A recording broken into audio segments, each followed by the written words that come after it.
Fala galera, aqui quem fala é o Vini. Eu sou o Luiz, Esse é o canal Cine Chute, um canal que a gente conversa sobre cinema. sobre futebol. No vídeo de hoje a gente vai trazer uma das empresas que fazem os melhores filmes de Hollywood nos últimos anos, ela mesma, a Pixar. Animações incríveis, emocionantes e empolgantes. Empolgante. Sim, a Pixar revolucionou o mercado, né, nesse quesito de animações. Ela trouxe histórias muito inspiradoras e, juntamente com a dublagem icônica brasileira, criaram filmes que ficaram na memória de todos os brasileiros. Exatamente, a Pixar é um tipo de filme que veio para tanto as crianças se divertirem, mas também com um aspecto, uma história um pouco mais adulta, para os pais também não ficarem entediados dentro do cinema. Então, volta e meia tem uma piadinha mais adulta ou uma sacada criticando alguma coisa da vida adulta também, que a criança às vezes não entende quando está assistindo, mas ela consegue se divertir com outros aspectos, personagens cativantes, coloridos, que vão vender muito boneco, isso é um fato. Então a Pixar veio para fazer essa revolução. A gente tinha animações clássicas como Rei Leão, Branca de Neve, que eram feitas ali pela Disney, e a Pixar chegou com um estilo de animação 3D que para a época foi muito revolucionário, né? Por isso, no vídeo de hoje, nós vamos trazer os melhores da Pixar, na nossa opinião. Isso, o vídeo não tá em ordem do melhor pro pior, mas só os filmes que a gente pegou ali e viu que, na nossa concepção, quando a gente assistiu, foram os filmes que mais impactaram pra gente. Vamos começar com Up Altas Aventuras, um filme muito divertido que atinge todas as idades. A gente tem ali o Carl Frederiksen como o personagem principal, a gente já conhece ele na fase mais adulta, mas o filme tem um flashback muito bonito, onde mostra o Carl na sua infância conhecendo a Ellen, que vai ser sua futura esposa, e é ali que a gente vê que o Carl é um menino mais tímido, um pouco mais nerd, assim, e a Ellen era muito mais aventureira, com esse espírito que vai encaixar muito bem depois como a gente vai ver no filme. Sim, esse flashback ele traz um pouco ali dos sonhos que o casal vai construindo ali durante sua vida, né, o casamento, os filhos, a casa. Porém, nós temos uns momentos muito tristes ali durante esse flashback, que inclusive teve a perda do filho no Carl durante a gravidez. E também a doença que a Ellen desenvolve ali na idade mais avançada, e eles não conseguem realizar o sonho de ir para as cataratas na América do Sul. Então, um monte de balão na casa. Exatamente. Então a Ellen... Igual o padre dos balões, lembra? Queria uma qualquer um. DJ mais louco, o padre do balão. Então a Ellen falece, né, antes deles realizarem esse sonho, e o Carl ele se torna uma pessoa ali muito ranzinza, né, um idoso que está desacreditado da vida e que ele está basicamente esperando a sua própria morte. Exatamente, e dá pra entender um pouco o lado do Carl, ele perdeu o amor da vida dele, ele não conseguiu conhecer o seu grande ídolo Charles Mantz, que era o ídolo dos dois, e também ele perdeu o espírito aventureiro junto com a morte da Ellen. E quando a gente vê o redor ali, a gente vê que uma grande empresa está comprando todas as casas, está construindo ali a sua sede, e a casa do Carl é a única que sobrou ali no bairro dele. Ele não quer vender pelo apego que ele tem com a sua falecida esposa, então já dá pra gente ver o lado mais bonito do Carl, apesar de ele ser super ranzinza. E é aí que o filme também nos apresenta um personagem fundamental nessa história e que vai mudar a vida do Carl dali em diante, que é o Russell. O Russell ele é um escoteiro que ele já conquistou todas as medalhas que ele já poderia, porém ainda falta uma, que é de auxílio ao idoso. Então ele vai até a casa ali do Carl e ele pergunta se ele está precisando de alguma ajuda, mas o Carl sempre muito ranzinza, né? Ele meio que expulsa o garoto da casa, e nesse meio tempo ele já estava fazendo um planejamento ali de escapar um pouco ali daquela vida e da construtora que estava tentando destruir a sua casa, né? Então, nesse meio tempo, ele acaba agredindo nos funcionários dessa construtora, e a construtora o denuncia e ele é considerado como um perigo ali para a sociedade, e ele corre um sério risco de ser colocado numa causa de repouso. Exatamente, é nesse momento que o Carl resolve fazer uma loucura que é o sonho dele da esposa. Ele amarra vários balões na casa, né? Ele já estava fazendo isso, então ele ativa esses balões para a casa flutuar e ele conseguir velejar com a casa até a América do Sul, que é onde eles queriam ir conhecer as cataratas. Nisso, ele faz esse plano dele ali e a gente tem um corte seco mostrando o Russell na varanda da casa, todo fofinho e com perigo de morte ali. E é quando o Carl percebe que ele tá lá do lado de fora e aí traz ele pra dentro contra a sua vontade, mas aí vai começar uma amizade bonita a ser desenvolvida no filme.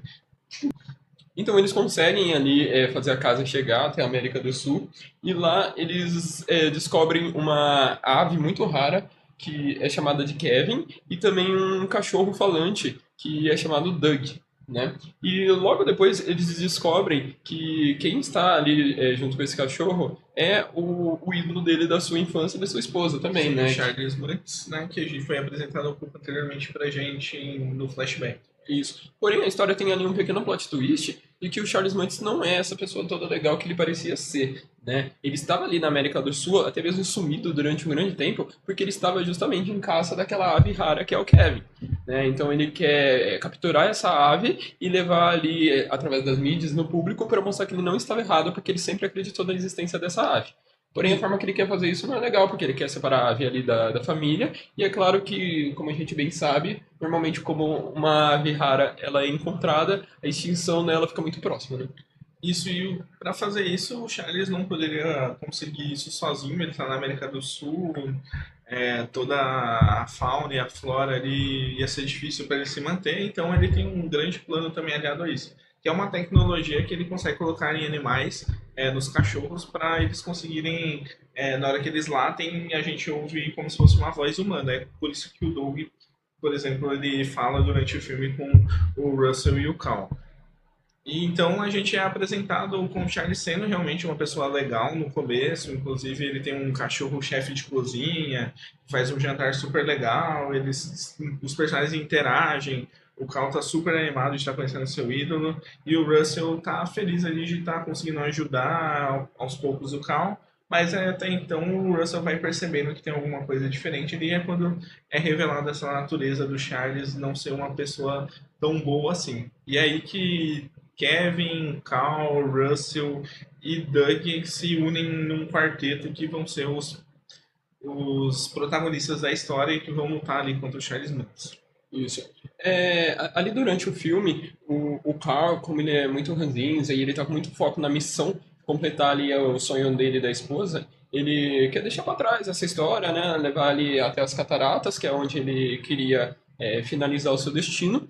Porém, com o Russell junto com o Doug, eles ajudam ali a convencer o Carl a proteger o Kevin, e isso foi deles o próprio vilão para o Charles Manson, né? O Charles Manson, o objetivo deles é derrotar o pessoal para capturar o Kevin, né? Isso aí, o filme traz algumas cenas de ação ali envolvendo os cachorros do Charles e também o nosso quarteto tendo que fugir e ao mesmo tempo proteger o Kevin. Então, essa é a dinâmica do filme. Então, a gente tem uma dinâmica bem divertida, bem família ali, mas que também consegue entreter os adultos, né? Com umas piadas bem legais, umas sacadas interessantes. E também falando isso sobre o sonho, né? O sonho dos homens nunca morre e o Cal leva muito isso no coração dele. Enquanto o Russell vai amolecendo um pouco o Cal e ele vai entendendo que às vezes a vida é assim, a gente tem frustrações e não tem muito o que fazer. E o filme também, ele traz ali uma grande filosofia, que é que você pode mudar o rumo aí das suas missões durante a vida, né? Não é porque ali você perdeu o grande amor da sua vida que ela tenha acabado. Enquanto você ainda viver, você pode ter ali outras missões e também pode mudar o destino delas, e foi o que o Carl fez, né? Apesar dele querer cumprir muito, de chegar às cataratas, ele viu que o poder da amizade e de proteger o Kevin seria muito maior e seria o que a esposa dele gostaria que ele fizesse também. Exato, o Cal aprendeu no final que as cataratas são os amigos que a gente faz pelo caminho. É verdade. Quer dizer, às vezes não. E com isso, o filme encerra com uma mensagem muito legal. E também a gente tem a construção fechada ali da amizade do Russell e do Cal, com o Cal entregando a medalha de auxílio ao idoso pro Russell e sendo um momento bem emocionante do filme. Isso. Acho que todo mundo ficou muito feliz ali pela conquista do Russell. Foi muito merecida, né? Ele é um garoto super dócil ali no filme, super preocupado e muito divertido também. Inclusive, a medalha que ele dá para o Russell no final é a medalha feita de uma tampinha de garrafa que a esposa do Carl deu para ele durante a infância, né? Foi uma medalha que ele guardou há muito tempo e ele deu para uma pessoa tão especial quanto para ele, né? E no final nós temos ali o corte do filme, onde a casa que teve que ficar para trás porque os balões estouraram e eles não conseguiram chegar muito longe com ela, ela pousa ali nas cataratas onde eles sempre queriam chegar. Cinema. Cinema. You know, it's just a house. emocionante. O filme conquistou muito a crítica e os fãs, ganhou várias premiações, então é um filme muito lembrado pela Pixar ali como um dos melhores na nossa opinião, por conta de toda essa carga dramática e também a inventividade que ele traz. O próximo filme que nós vamos comentar são Os Incríveis, de 2004. Os Incríveis conta a história ali de uma família que eles possuem superpoderes, porém ali com uma proibição do governo de não revelarem para as outras pessoas, eles têm ali que viver uma vida pacata como qualquer um ali no subúrbio e também basicamente o que a gente vive no dia a dia, né? Eles são pessoas que estão ali entediadas, cansadas da CLT. Exato, a família Pera, que foi assim que ela foi adaptada para o Brasil, inclusive uma grande sacada de trazer, que os dubladores na Pixar conseguem fazer isso muito bem aqui no Brasil, né, de regionalizar. Eles são uma família tradicional americana, eles têm ali 3 filhos, sendo um bebê e 2 adolescentes, e é uma dona de casa, né, que está estressada pela sua rotina de cuidar dos filhos, um marido que está cansado ali do trabalho, de ter um chefe que fica dando esporro nele a todo momento, fica cobrando muito ele ali. Ele é um vendedor de seguros, que é um emprego super padrão, mas super chato também, né? De ficar lidando ali com as pessoas, tentando empurrar algo que às vezes elas não querem. E o que ele consegue fazer é, em alguns momentos, ele dá uma escapada com um amigo dele, não é desse jeito que vocês pensaram agora, que é o Gelado, que é um dos grandes destaques do filme, ele é super engraçado, mas eles saem ali disfarçados para conseguir deter pequenos crimes ali, pegando algum incêndio, algum ladrão. Então é o momento que talvez que o Beto tem ali a lembrança dos tempos áureos dele de super-herói.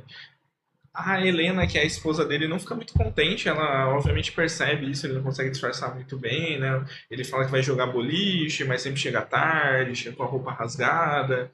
Então, ela percebe que ele faz esses atos aí enquanto ela tá lá cuidando das crianças, cozinhando, fazendo tudo que uma dona de casa às vezes faz. Então, ela também tá super estressada e a gente vê que o casal tá com um certo atrito.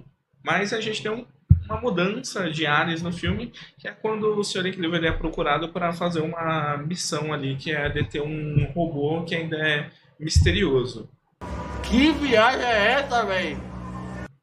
Ele é chamado até uma ilha, onde, segundo a missão recebida, esse robô ele tá fora de controle e ele precisa deter esse robô.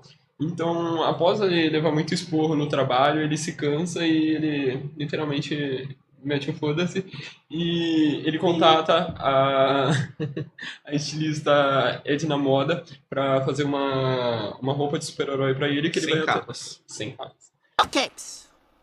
Para ir até a ilha para deter esse robô. Porém, essa missão é uma missão falsa. Quem que contratou essa missão? Foi ele mesmo, Bochechas, ou mais conhecido atualmente como Síndrome, que vai ser desenvolvido como o vilão dessa história. E é bem legal ver essa jornada do Beto, porque ele estava muito tempo parado, né? Então ele tinha virado ali um pai de família normal. Então a gente vê uma parte ali que é aquela parte meio rock, balboa, né? De música tocando e o treinamento acontecendo para ele voltar a ficar no shape e subir aos palcos. Mentira, ele ia derrotar um robô. E então a gente também vê uma dinâmica legal aí do Beto, quando ele vai para essa missão, né? Ele tem um certo êxito ali, ele volta a se sentir mais confiante, né? Ele consegue até derrotar o robô primeiramente. E aí quando ele volta para a família, né? Ele tá super animado, assim, ele é um marido e um pai renovado, né? Ele voltou às suas origens. E a gente tem algumas sequências legais também que a gente começa a conhecer um pouco mais da família Pera. A gente entende que a Violeta é aquele padrão de adolescente, tímida, que tem um crush ali no garoto mais popular da escola, né? E ela é uma garota invisível. E aí é uma metalinguagem do filme, porque o poder dela é exatamente de ficar invisível. Então, ela é invisível nos olhos dos outros na escola, porque ela não é muito popular. E ela literalmente fica invisível quando ela se sente muito acuada ali em situações mais difíceis. Em contrapartida, a gente tem o Flash, que é o filho do meio, que ele gosta dos poderes dele, ele é super extrovertido, ele é bem empolgado. A gente tanto vê que nos jogos escolares ali ele corre, né? Ele faz o atletismo, só que ele tem que segurar os poderes, porque senão ele ia ganhar de todo mundo. E a gente vê que o Beto, ele é tão empolgado com a vida de herói que ele tem que incentivar até o Flash a usar os poderes, apesar da Helena brecar isso aí, né? Seria errado, ele estaria roubando. Após isso, o Beto ele recebe novamente a missão ali da ilha, que esse robô que ele tinha destruído anteriormente, ele voltou, mas um pouco mais forte, né? Então o Beto, como ele se sente muito revigorado, ele retorna à ilha e ele vê que o robô meio que se adaptou aos poderes dele, né? Então ele tá muito mais forte e ele não consegue destruir esse robô. E aí que é revelado o plano do Síndrome, que ele realmente configura esse robô para se adaptar aos heróis, e ele já tinha destruído outros heróis, e assim ele consegue capturar o Beto, né? Exato, aí a Helena sentindo falta do Beto, ela percebe que tem alguma coisa errada, ela já estava um pouco desconfiada até que ele tinha algum caso extraconjugal com uma personagem que é a secretária ali do Síndrome, mas aí as coisas estão estranhas, ela resolve visitar a Edna Moda para tentar descobrir alguma coisa, então é ali que ela descobre que o Beto fez um novo uniforme e ela acaba se vendo na responsabilidade de procurar o marido. A Edna cria uniformes tanto para ela quanto para os filhos, e a Helena pega um avião e vai à procura do Beto na ilha. O que ela não esperava é que os dois filhos estavam escondidos dentro do avião, e aí que a gente vai ter uma dinâmica de família ali no resgatar o pai, o que é bem legal, que deixa a gente mais próximo ali dos personagens, faz a gente cada vez mais ir torcendo e gostando Por eles. Isso, e torcendo e gostando deles. É uma época que os filmes de heróis, se a gente for lembrar, não eram tão famosos igual hoje em dia. A gente tinha ali surgindo o Quarteto Fantástico, o filme do X-Men, Homem-Aranha, filmes que são legais pra época, mas essa animação acho que veio pra furar um pouco a bolha de quem gosta de super-herói e todo mundo vê, um filme bem em família. Isso. E esse avião que a Helena está indo até a ilha, ele tenta ser abatido, né, pelo Síndrome, ele consegue até, né? O avião cai, mas eles sobrevivem e eles conseguem ali recuperar o Beto. E em família, eles adquirem ali, a Violet consegue administrar melhor seus poderes, o Flash ele consegue ter mais responsabilidade também com seus poderes e juntos eles conseguem derrotar esse robô. Porém, o Síndrome ele consegue reconstruir esse robô e levar até a cidade. Pô, cara, de novo, cara! Para terminar o seu plano, né? Então a família ela tem que voltar até a cidade para destruir esse robô e também o Síndrome com seu plano maléfico de se vingar de todos e sair como herói no final. Exato, aí a gente tem um flashback para mostrar porque o Síndrome é do jeito que ele é. É um filme infantil, então assim, a motivação dele talvez não seja super densa, mas super funciona pro personagem, né? Ele era praticamente, ele queria ser um sidekick ali ele queria ser o Robin do Beto Pera, e o Beto Pera, né, óbvio, é uma criança, ele não é o Batman de colocar uma criança de 10 anos para lutar contra o crime, então ele fala, Bochecha, vai para casa, porque é perigoso uma criança ficar ali. Só que o Bochecha, né, que é o Síndrome, ele acaba encarando de uma outra forma, né? Ele enxerga o Beto sendo arrogante, não sendo esse herói que ele tanto admirava. E é por conta disso, então, que ele quer se vingar de todos os heróis e sair ele como o grande herói. O plano dele acaba não dando certo, né? A família, como o Luiz falou, trabalha junto, consegue destruir esse robô de vez, só que o Síndrome tinha um plano final ainda, uma última cartada. Sim, ele sequestra o bebê da família, né, que foi adaptado o nome aqui no Brasil como Zezé, que ele ainda não tinha ali demonstrado seus poderes, né, a gente não saberia o que poderia acontecer e a família também não, né, ele era apenas um bebezinho e ele não tinha se desenvolvido. Porém, ao sequestrar, né, o bebê, a família não consegue recuperá-lo, então o próprio Zezé ele dá um jeito, ele revela ali os seus poderes e ele simplesmente destrói o Síndrome porque ele é simplesmente uma sorte ali da família, praticamente. Exatamente, todo mundo vai lembrar daquela montagem do bebê eu tô maluco, que é o Zezé mostrando os poderes e uma música da época tocando de fundo, era bem divertido. Mas é por isso que a gente gosta muito dos Incríveis, né? Ele traz esse elemento família, que todo mundo gosta, assim, e traz essa temática de super-heróis que ainda não estava tão desgastada na época. Ele foi super aceito pela crítica e pelo público, e por muitos anos todo mundo queria uma sequência até que ela finalmente veio. Sim, ele mostra um pouco ali da filosofia da vida de uma família média, né, os problemas com a adolescência, dos jovens, os problemas com o trabalho, né, os tédios, os serviços de casa, cuidar de um bebê. Então ele traz bastante desses clichês da vida cotidiana da família mundial em geral, né? E coloca junto num filme de herói que, como o Vinícius disse, estava fazendo bastante sucesso na época, estava começando, e realmente precisava de uma animação nesse estilo, e foi a melhor possível. Energia elétrica é um problema nos dias atuais. Mas em Monstrópolis eles tinham uma grande solução, né? E é aí que a gente é apresentado ao universo de Monstros S.A. Um filme da Pixar super adorado e super fofinho, que vendeu muito brinquedo com certeza. A gente é apresentado a Sullivan e Mike Wazowski, uma dupla de funcionários ali que são grandes amigos da adolescência, e a gente vê a dinâmica deles ali no trabalho. O Sullivan é o monstro estrela ali da empresa, né, já que eles usam o medo que os monstros causam nas crianças para gerar energia para a cidade inteira. Isso. A empresa de energia da cidade, ele utiliza de uma tecnologia onde portas descem até os tubos onde a energia é colhida, e o monstro ele entra, basicamente, faz ali um susto com a criança, e quanto mais gritos de medo a criança der, mais o tubo se enche de energia. E o Sullivan, ele é um especialista, e o Mike Wazowski, que é a dupla dele, ele fica ali mais na parte administrativa, ele não é um monstro ali tão assustador, digamos assim. E ele fica ali mais como uma dupla dinâmica, né? Ele administra tudo e o Sullivan é o gênio da empresa. Mas isso traz alguns problemas, porque traz a inveja de outros monstros.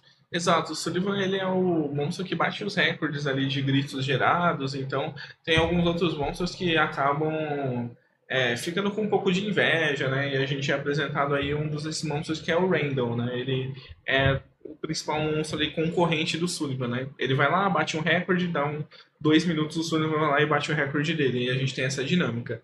Mas as coisas vão acabar mudando, né? Porque a gente descobre que os monstros, eles também meio que têm medo das crianças, né? Isso que é a forma que é vendida, que se uma criança interagir ali com o monstro, coisas ruins podem acontecer. Então é mostrado um monstro que quando ele sai do quarto, o operador dele super comemora junto com ele e vê uma meia grudada nele. E apenas uma meia já é motivo para ele ser levado a uma sala de contenção e sumir ali de cena. Apesar da empresa ser considerada a maior ali de Monstrópolis, ela está passando por uma dificuldade, porque as crianças não estão se assustando com a facilidade que elas se assustavam no passado, né? Então, a empresa está com bastante dificuldades no mercado e também a cidade está sofrendo com quedas de energia constante, porque eles não conseguem o suficiente. Né? Então, ali durante um susto que o Sullivan vai aplicar em uma garotinha chamada Boo, ela meio que se apega ao monstro, né? Ela não se assusta com ele, e acontece que ela vai também para a cidade de Monstrópolis, né? Porque ela se agarra nele, ele não vê, não percebe, e depois eles começam a cuidar dessa criança, né? O Michael Wazowski tentando mandar ela de volta para eles não serem expulsos ali ou presos, e o Sullivan meio que apegado à criança, mas também tentando manter ela segura e tenta mandar ela de volta para a cidade dela. Mike Wazowski, you got your life back lane. Exato, eles disfarçam a Boo de monstro, né, para conseguirem andar na cidade com ela, mas ela vai causando o caos que a gente está acostumado que uma criança que deve ter uns 3, 4 aninhos causaria mesmo na cidade, mas eles como monstros e todo aquele medo que eles têm das crianças, eles não estão acostumados. Então a gente tem várias cenas bem divertidas da Boo causando e os dois tentando conter ali, fazer uma contenção de danos, né? E a Boo é uma personagem super carismática, né? A gente, assim que vê ela, já se apega ao personagem, assim como a gente acaba se apegando aos dois monstros, porque a gente vê que, apesar da aparência de monstro deles, é só isso. Eles, na verdade, são super amáveis, eles se preocupam, assim, então eles não são monstros na realidade, né? A Boo, ela consegue ser muito carismática usando apenas uma palavra. E a final dinâmica do filme é o Randall ele suspeitando ali que há uma criança no meio deles, e no final ele até consegue sequestrar a Boo, e aí revela um plano maligno, né? Onde o dono da empresa, com a dificuldade financeira que a empresa está passando, ele cria uma máquina onde é sugada a energia da criança para cumprir, né? Porque os gritos não estavam dando tanta energia quanto eles queriam ou eles precisavam. E aí ele cria uma máquina para sugar a energia da criança. E o Sullivan junto com o Michael Wazowski, eles têm que evitar isso, né? Eles são mandados pro Himalaia até, mas junto com a ajuda do Pé Grande, é uma história bem... no Monstro das Neves. O Pé Grande é um monstro. Isso. Eles são mandados de volta para a fábrica, eles conseguem retornar e ali salvar a Boo e desvendar todo o esquema da empresa, né? Exatamente, e no final a gente tem um plot também que as crianças, na verdade, conseguem gerar energia caso elas deem risada. Então o filme tem essa mudança, né? A gente vê de novo as portas surgindo ali, e aí a gente tem esse pequeno plot de, em vez dos monstros entrarem e assustarem as crianças, eles vão lá e divertem elas. de uma forma mais contraída, isso gera ainda mais energia do que quando eles faziam os sustos, né? E aí a gente tem um momento muito emocionante, né? Como o Luiz comentou, o Sullivan ele ficou muito apegado ao Boo, mas não tem como ela ficar ali, né? Ela precisa voltar para a família dela, precisa viver a vida dela normalmente. Então eles devolvem a Boo e tem um momento ali de despedida. A Boo fica chamando pelo Sullivan e ele não responde porque ele vai embora e a gente fica bem emocionado com esse final. Isso. O filme ele traz uma mensagem ali muito sobre as grandes corporações e o que elas são capazes de fazer para atingir as metas delas e para elas não falirem também, né? Então conta ali um pouco dessa história junto com a história infantil que o filme ele desenvolve. E no final nós temos a cena mais emocionante também, que é a reconstrução da porta da Boo, onde no final ele abre a porta e só ouve a Boo falando com ele e o filme encerra. O próximo filme da lista, ele é um filme que extrapola todas as criatividades da Pixar, né? Ele mesmo. Rato na Cozinha, Ratatouille vem aí para quebrar paradigmas, né? Sempre que a gente pensa em uma cozinha, a gente não quer ver muitos fundos dela para ver se tem um rato, alguma sujeira. E Ratatouille vem aí para mostrar que ratos podem ser bons como chefes de cozinha. Sim, a história segue ali com a vida de um rato chamado Remy. This is me. I think it's apparent I need to rethink my life a little bit. What's my problem? First of all, I'm a rat. Que ele vive ali nos esgotos de Paris. E ele é um rato que ele tem uma certa inteligência, porque todos os ratos ali do bando dele, eles são mais ladrões, eles ficam roubando ali lixo e coisas do tipo, e ele é um rato que ele não quer comer lixo, né? Ele consegue ali fazer pequenas coisinhas e tem uma inteligência, ele lê livros, ele assiste programas de culinária e após ali um certo conflito, ele se separa do bando dele e vai parar em um restaurante, né? É ali onde a gente conhece o Linguini, que ele é um faxineiro dentro do restaurante que, bom, tem então... Recém-contratado, né? Ele é recém-contratado, então a gente vê que ele é bem desastrado, né? Ele não se dá tão bem ali no restaurante, mas aí é a oportunidade perfeita do Remy talvez entrar em ação, meio sem querer no começo. Isso, porque o Linguini, ele sem querer, ele arruina uma receita que está sendo produzida, né? Ele bate ali com o cabo do rodo e aí ele vai adicionando um monte de ingredientes aleatórios. E o Remy, ele vendo aquilo, acompanhado ali do espírito do dono do restaurante que faleceu há um tempo, ele é induzido a entrar na cozinha para consertar a receita, senão isso poderia prejudicar, né, muito o restaurante que ele tanto gostava e também prejudicar o próprio Linguini, uma pessoa que ia comer aquela comida porque estava bem ruim. Aí ele chega lá na cozinha, ele conserta ali a sopa, e todo mundo elogia, né, a sopa dele, porém ele faz tudo ali nas escondidas, né, ninguém sabe que ele cozinhou, e todo mundo pensa que é o Linguini que cozinhou. Exato, é aí que o Linguini depois vai conhecer o Remy e eles começam uma dinâmica, um vai ajudar o outro. O Remy ama cozinhar e o Linguini poderia ascender um pouco mais ali na carreira e deixar de ser apenas um mero faxineiro. E aí que a gente tem as cenas icônicas que é de basicamente o Linguini sendo controlado ali pelo Remy, sendo puxado pelo cabelo enquanto mantém o chapéu de cozinheiro para manter as aparências. E assim a gente vai acompanhando essa dinâmica dos dois, que é bem divertida, é bem legal. E junto ali a gente tem alguns personagens coadjuvantes, que é o chefe de cozinha, que é um chefe mais estressado, né, que está preocupado ali com os rumos do restaurante e também não tem tanta empatia ali pelo Linguini, né, ao contrário, ele tem bastante empatia. E a gente também tem o interesse amoroso ali do Linguini, que ela vai ajudando ele ali, né, ela demonstra um certo carinho com ele conforme o filme vai andando, né, e a gente vê que aquilo vai dar um romance. Isso. O objetivo principal do chefe do restaurante é adquirir o restaurante para ele, né? Porque após a morte ali do chefe anterior, Gustos, ele tem ali no testamento que depois de um certo período o restaurante ficaria para ele.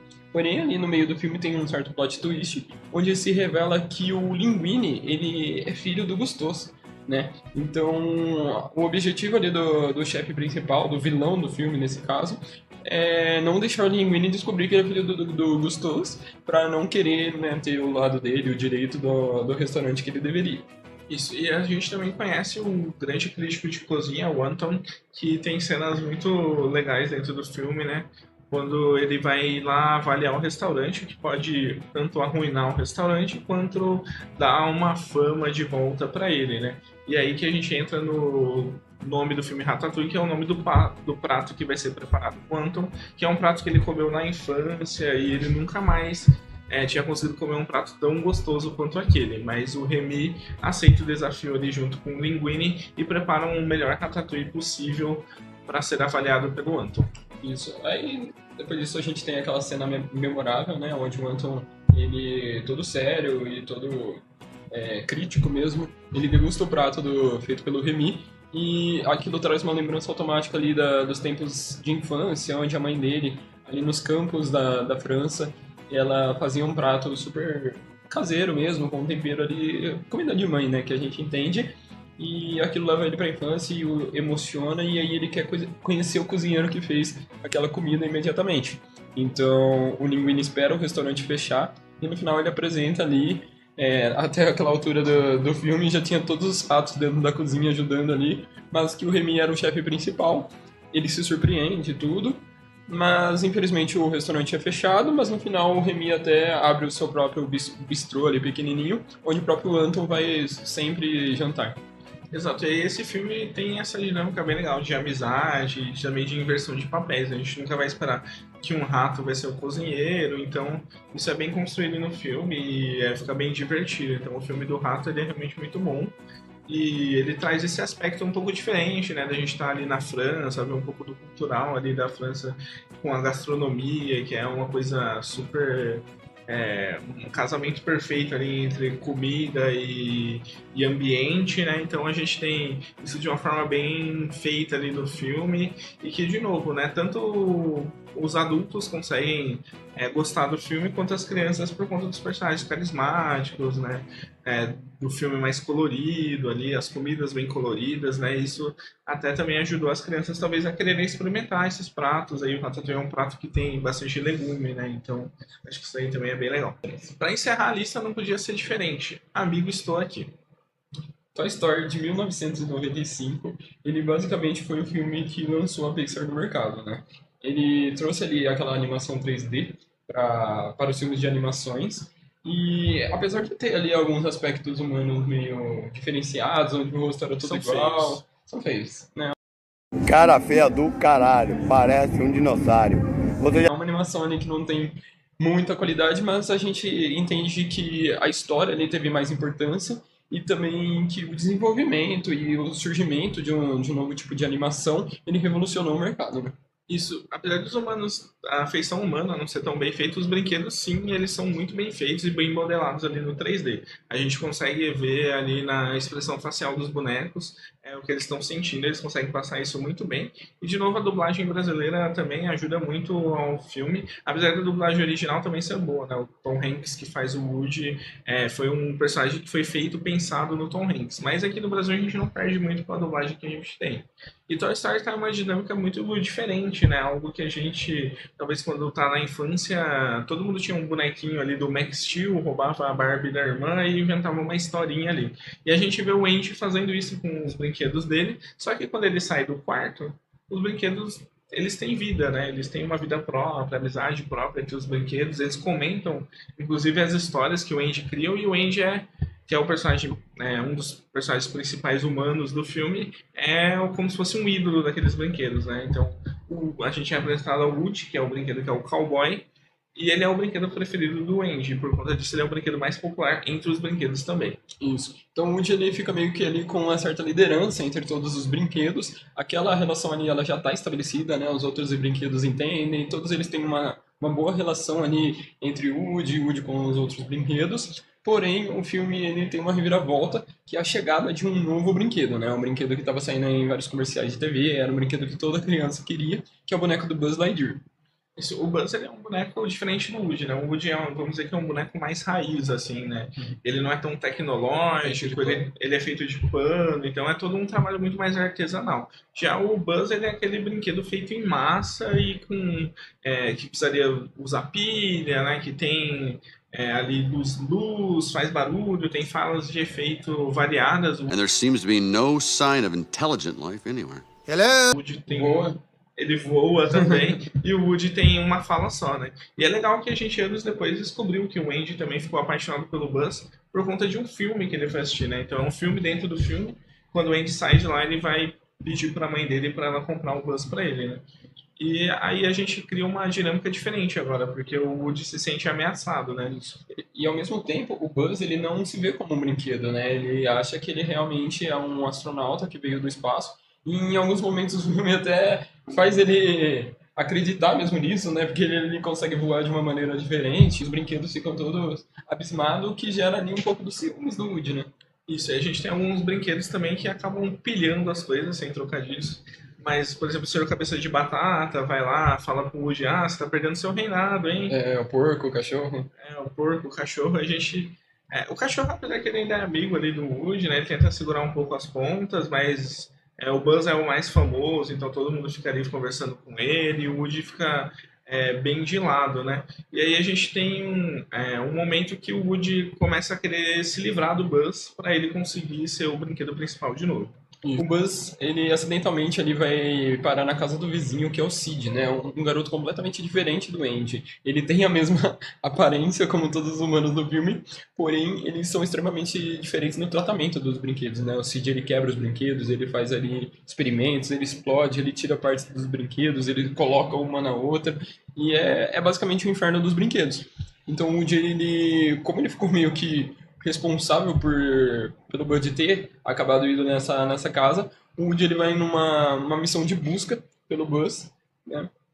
Isso, ele vai numa missão de resgate, né? O que a gente faz a gente criar um pouco mais de carinho pelo Woody, porque até agora, como ele estava querendo sempre se livrar do Buzz, né, a gente cria um pouco de antipatia por ele.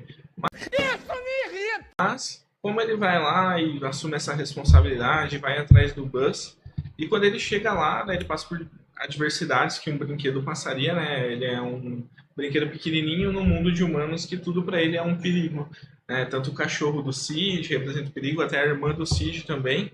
E quando a gente encontra o Buzz, a gente tem um choque junto com o Woody, porque o Buzz acabou descobrindo que ele era um brinquedo nesse meio tempo. Ele viu um comercial de TV e descobriu que ele é um brinquedo. Então ele tá super desacreditado, ele nem quer voltar mais pra casa do Andy. Cara, eu sou um merda, meu irmão. Ele quer ficar lá e ser descartado pelo Sid. Mas quando eles conhecem outros brinquedos que passaram por toda a tortura que o Sid causa, né, eles acabam compadecendo e criando um plano para fugir dali. Eles usam os brinquedos para dar uma lição no Sid e o Sid descobrir que os brinquedos são vivos. Isso, tem até aquela cena icônica, né, de todos os brinquedos se unindo, né, e aqueles brinquedos todos um remendado no outro, então isso meio... Frankenstein. E aí o Sid, ele descobre que os brinquedos têm vida, ele fica ali traumatizado e ele decide nunca mais vai destruir nenhum brinquedo. E meio que a história se encerra por aí, né? O Woody e o Buzz, eles conseguem ali, sei lá, um laço de amizade. O Andy acaba brincando com todos os brinquedos dele, porque o Andy sempre deu atenção para todos, né? Nenhum é melhor que o outro. E é basicamente isso. É um filme que constrói bem a amizade, né? Essa construção de que às vezes a rivalidade não vale a pena, né? A gente tem que manter essa harmonia, né? E o Toy Story ele consegue fazer isso muito bem. E tanto que depois do filme, acho que várias crianças que assistiram passaram a cuidar melhor dos seus brinquedos também, né? Chegar neles com mais carinho. Porque quando você é criança e você vê um filme desse, cria uma certa magia em você, né? Sim, mas criou também um trauma, porque eu imaginava que meus brinquedos iam se mexer muito. Ele se mexeu. Mas, bom, Toy Story foi muito aceito pela crítica e criou também uma legião de fãs, tanto que a gente teve outros 3 filmes pós ele, né? Toy Story 2, que é um filme legal, mas talvez seja um dos mais fracos aí da franquia. O terceiro, pra mim, é o melhor. O terceiro é perfeito, né? Seria o fechamento perfeito, né? Mas aí... Dinheiros, eu gosto de dinheiros. Eles fizeram Toy Story 4, que não é um filme ruim, só que quando você tem um terceiro que já era um fechamento muito bom, talvez não tinha por que mexer na franquia. E também tá por vir o Toy Story 5, então a gente tem que ver o que vai vir por aí. Talvez ele melhore um pouco o sentimento que o Pato deixou, mas a gente vai ter que aguardar. Bom, galera, no vídeo de hoje é isso, né? A Pixar tem inúmeros filmes. A gente sabe que deixou alguns ali de fora, mas infelizmente foram uns filmes aí que marcaram a nossa infância, né? Isso aqui é só a nossa opinião, então deixa a sua nos comentários. Não esquece de ativar o sininho, se inscrever no canal e deixar um like se você gostou. Valeu, falou e até.